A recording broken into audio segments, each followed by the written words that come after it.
রাজশাহী যেতে চাই। রাজশাহীতে আছেন আমার সহকর্মী তারেক মাহমুদ। তারেক, এই মুহূর্তে সেখানে কি ঘটছে আমাদেরকে জানান।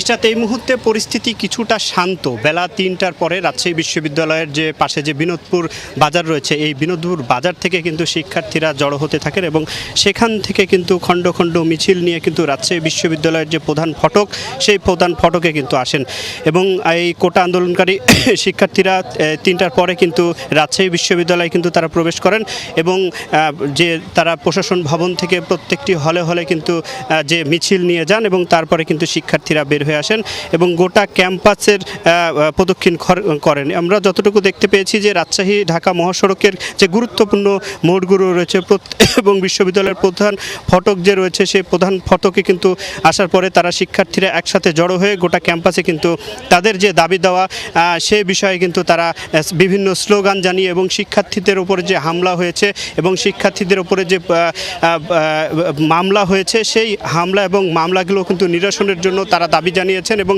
তারা এই মামলা প্রত্যাহার চান এবং ঢাকায় এবং জাহাঙ্গীরনগর বিশ্ববিদ্যালয়ে যে শিক্ষার্থীদের উপরে হামলা হয়েছে, এছাড়াও অন্যান্য বিশ্ববিদ্যালয় সকল বিশ্ববিদ্যালয়ের শিক্ষার্থীদের উপরে যে হামলার বিষয়টি তারা জানিয়ে প্রতিবাদ জানিয়ে কিন্তু রাজশাহী বিশ্ববিদ্যালয়ের গোটা ক্যাম্পাস কিন্তু প্রদক্ষিণ করেছেন।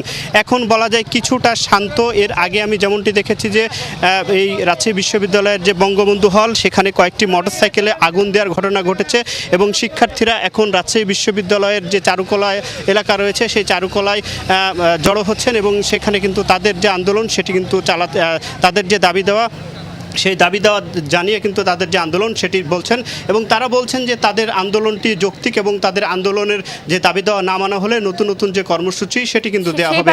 আমরা জানার চেষ্টা করব আপনার কাছে তারেক। অনেক ধন্যবাদ।